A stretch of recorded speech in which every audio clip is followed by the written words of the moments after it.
감사합니다. 반갑습니다. 네, 목사님 간단하게 소개를 좀 부탁드리겠습니다. 예, 저는 김해에 살고 있습니다. 지금 하고 있는 일은 히브리어와 헬라어 성경을 가지고 목사님들이 성경을 보는 일에 더 명쾌하게 보실 수 있도록 도와주는 사역을 한 15년째 하고 있습니다. 목사님, 오늘 전광훈 목사님께서 이렇게 초대석으로 모신 이유가 좀 있다고 생각이 들거든요. 예. 제가 몇 가지 좀 질문을 드릴 텐데요. 예. 오늘 초대석으로 오신 목사님 뒤편에 이렇게 보면 칠판이 하나가 준비가 되어 있는데, 예. 오늘은 초대석에서 특별히 목사님께서 이제 서서 칠판에다가 좀 이렇게 글을 써가시면서 자세하게 설명, 여러분 그동안 초대석이라든지 외부 강사님들을 통해서는 전혀 들어보지 못한 다른 시각으로의 어떤 설명을 오늘 들으실 수가 있을 것 같습니다. 그게 굉장히 특별하고 중요하기 때문에 전광훈 목사님께서 오늘 특별히 모시라고 이렇게 말씀을 하신 걸로 인지를 하고 있습니다. 그래서 목사님 그런 지금 혹시 예. 칠판으로 이렇게 이동해 주시면 예. 제가 질문을 좀 드리도록 하겠습니다. 네. 네, 됐습니다. 예. 네, 그럼 제가 질문을 좀 드리도록 할 텐데요. 예. 아직도 목회자가 그리고 교회가 왜 정치에 관여를 하냐 이렇게 말씀하시는 분들이 있습니다. 그러나 한 4년 전부터 전광훈 목사님께서 애국운동을 하면서 이 부분에 대한 인식이 상당히 많이 바뀌기 시작을 했는데요. 아직도 이렇게 말하시는 분들에 대해서 오늘 좀 명쾌한 답변을 주시면 대단히 감사드리겠습니다. 감사합니다. 저는 여기 토크에 나올 생각도 안 하고 전혀 이리 올라왔는데 갑자기 내려가기 전에 좀 한 30분이라도 말씀을 해주고 내려가라고 말씀하셔서 그래 나왔습니다. 자, 우리가 혼돈하고 있는 것은 주기도문을 보면 이런 게 있어요. 마태복음 6장 10절에 뜻이 하늘에서 이루어진 것 같이 땅에서도 이루어지이다 그랬어요. 뜻이 하늘에서 이루어진 것처럼 하늘은 샴이죠. 샤마임이라. 하늘에서 이루어진 것이 땅에서도 이루어지리다. 그래서 에레츠 땅이라 해요. 그렇죠? 땅에서도 이루어져라. 그렇게 말씀을 했어요. 그러면 하늘에서 뜻이 이루어진 것은 뭐죠? 하나님의 통치죠. 하나님 나라죠. 다른 말로 하면 하나님의 왕국이죠. 이것이 땅에서도 이루어지길 하나님께서 원하셔요. 그럼 가령 우리가 에덴을 볼 때도 에덴이 있고 에덴 안에 동산을 만드셨다 했어요. 그 다음에 동산 밖에 샤데라고 하는 땅이 있고 그 다음에 에레츠라고 하는 땅이 있어요. 그리고 여기는 에덴이에요. 에덴이란 나고 기쁨이 더해지는 곳이고 여기는 동산이라고 하는 것은 가안이라는 곳이죠.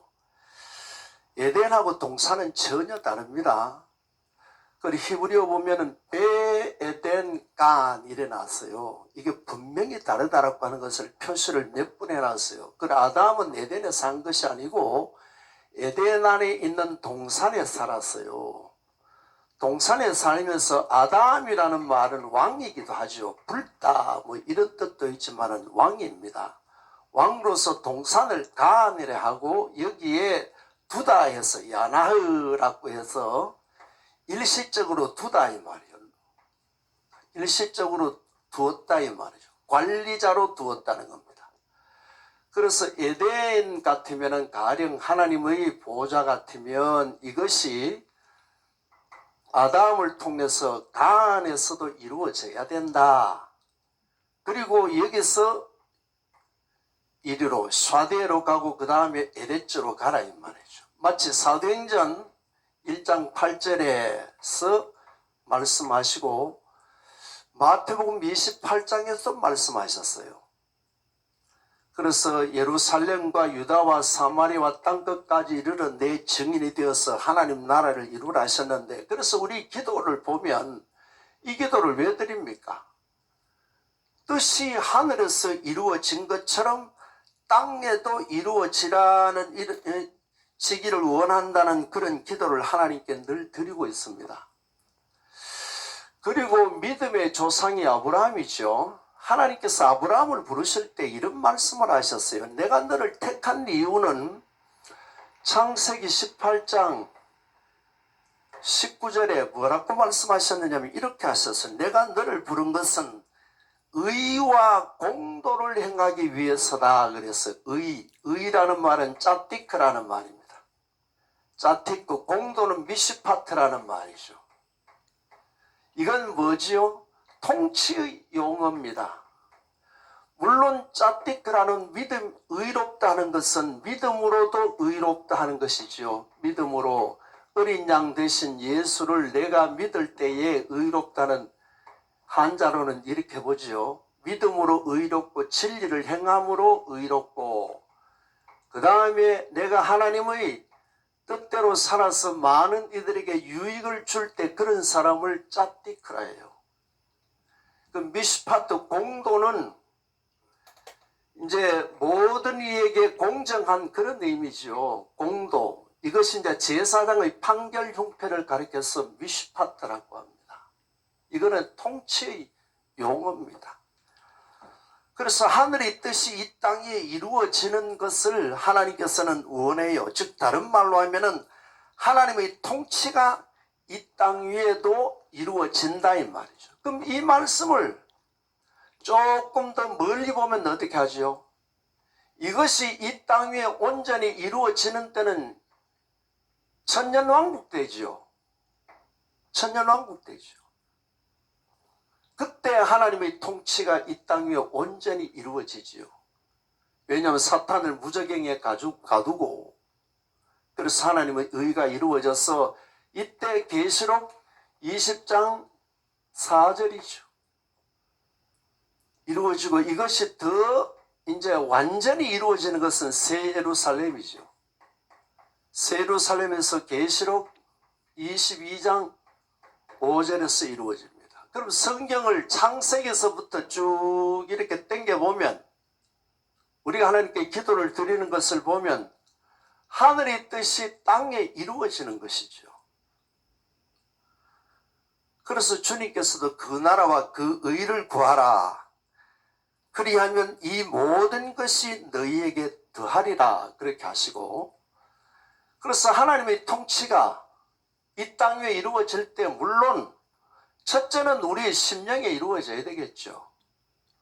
그 다음에 가족들에게 이루어져야 되겠죠. 그 다음에 내 이웃들에게 이루어져야 되겠죠. 이렇게 해서 예루살렘과 유다와 사마리아와 땅끝까지 이르러 하나님의 통치가 이 땅 위에 이루어지는 것이죠. 그래서 믿음의 선진들은 믿음과 정치를 분리하지 않았어요. 우리 성경적으로 보면 출애굽했던 모세가 있어요. 모세가 있어요. 모세를 보면 해야지요. 신정국 만드는 거 아닙니까? 모세가 신정국이죠. 또 사무엘도 그렇죠. 사무엘, 하나님께서 내 기도를 들으셔서 낳았다. 사무엘도 해야지요. 신정국 만드는 거죠. 우리가 잘 아는 하나님께서 다윗을 보고 이렇게 말씀했어요. 사도행전 13장 22절에 다윗을 만나니 내 마음이 합한 사람이라. 내 뜻을 다 이룬다 말씀하셨어요. 그 다윗도 보면 하나님께 허물이 많은 사람입니다. 사람을 죽이기도 하고 7계명을 범하기도 하고 그런 사람인데 하나님께서 내 뜻을 다 이루라 그런 말씀을 주셨는데, 이 다윗이 하나님께 그 같은 축복을 받은 여러 증거가 있지만 그 중에 가장 들 수 있는 것이 뭐지요? 그가 통일왕이 되자 말자 했던 일이 뭡니까? 사무엘하 5장 7절에 시온산성을 빼앗는 거지요. 이 시온산성은 뭡니까? 창세기 22장에 아브라함이 이삭을 바친 그 장소지요. 예수님께서 이런 말씀을 하셨어요. 아브라함을 부르셔서 내가 너에게 보일 땅으로 가라 했어요. 자, 12장 1절에도 그렇게 말씀하시고 사도행전 7장 2절에도 말씀하시고 사도행전 7장 2절에서는 갈대아 우리에서 불러내신 것을 말씀하고 창세기 12장 1절에 하란에서 부름을 받았어요. 이것은 약 한 65세 전후에 부름을 받고 있는 75세 부름을 받습니다. 그때 보일이라는 이 말은 예수님을 보인다 이 말이에요. 다른 말로 하면 여자의 후손도 보이고 그분을 보일, 그리고 그분이 오셔서 하늘의 뜻이 땅에 이루어지게 하는 그 일을 아브라함이 다 봤어요. 그래서 예수님께서 이런 말씀하셨죠. 요한복음 8장 57절쯤 됩니까? 이런 말씀을 했어요. 너희 조상 아브라함은 나의 때를 보고 기뻐하고 즐거워했다 했어요. 다른 말로 하면 내가 이 땅에 와서 구속을 이루고 또 뜻이 하늘에서 이루어진 것이 땅에 이루어지는 것을 아브라함이 보고 기뻐 즐거워했다. 그런 말씀이 나옵니다. 그리고 또 다윗이 하나님께 큰 은혜 입었던 것은 이 말씀만 아니고 그가 왕이 되어서 또 두 번째로 한 것이 뭡니까? 법궤를 찾아왔지 않습니까? 그럼 왕이 법궤를 찾아온 이유가 뭡니까? 이 나라의 법은 왕의 말이 아니고 하나님의 말씀이 이 나라의 법이라는 거죠. 그 다음에 세 번째로는 뭐죠? 그가 성전을 지으려고 했죠. 성전 짓는 것은 뭐죠? 이 나라의 중심은 왕궁이 아니고 어디다? 하나님의 교회가 이 나라의 중심이다 이 말이죠. 그리고 더 나아가서 그는 임종하기 전에 이런 조직을 다 만들었습니다. 역대상 23장부터 27장까지 보면 이스라엘 나라를 신정국가로 하나님이 통치할 수 있는 그런 나라로 온전히 제도 개편을 합니다. 이러니 하나님께서 어떻게 하죠? 다윗을 기뻐하시고 다윗을 보아서 후손을 용서하리라. 그런 말씀도 주시고 또 내가 내 뜻을 다윗을 통해서 다 이루라. 그런 말씀을 주셨던 것은 다윗은 뜻이 하늘에서 이루어진 것처럼 땅에 이루기를 간절히 열망했던 사람인 줄 믿습니다. 그래서 사도행전 1장 6절에 제자들이 이스라엘 나라를 회복할 때가 이때입니까? 이렇게 물었어요. 그 이스라엘 다윗의 왕국을 회복한다는 것도 의하죠. 천년왕국을 예표하는 거죠. 그래서 많은 분들은 신앙하고 또 정치하고 이것은 분리해야 된다는 것인데 이것은 성경에 맞지 않습니다. 창세기부터 계시록까지 쭉 흐르는 흐름이 제가 시간이 2, 30분이라서 이거 설명을 다 못 드리는데 이 신앙과 정치가 일치합니다. 그러면 우리가 예수 믿는 사람들이 많은데 하나님을 안 믿는 사람들이 나라를 통치하면 되겠습니까? 다윗처럼 정말 성령 충만하고 진리가 충만한 자들이 왕이 되고 법관들이 되고 국무위원들이 되고 국회의원들이 돼야 뜻이 하늘에서 이루어진 것이 땅에도 이루어지는 이 기도에 합당한 것인 줄 믿습니다. 아멘. 예, 감사합니다. 예. 이게 히브리 원어적 표현으로서 하나님께서 이 땅을 뜻이 하늘에서 이루어진 것 같이 땅에서도 이루어진다. 하나님 나라가 하늘에서 이루어진 것처럼 땅에서도 펼쳐지기 때문에 이 신앙과 정치가 따로 가서는 안 되는 것이다. 성경적인 기본적인 원리로 봤을 때 이제 그런 맥락에서 쭉 설명을 해주셨습니다. 선생님 그러면 예. 이제 제가 두 번째 좀 질문을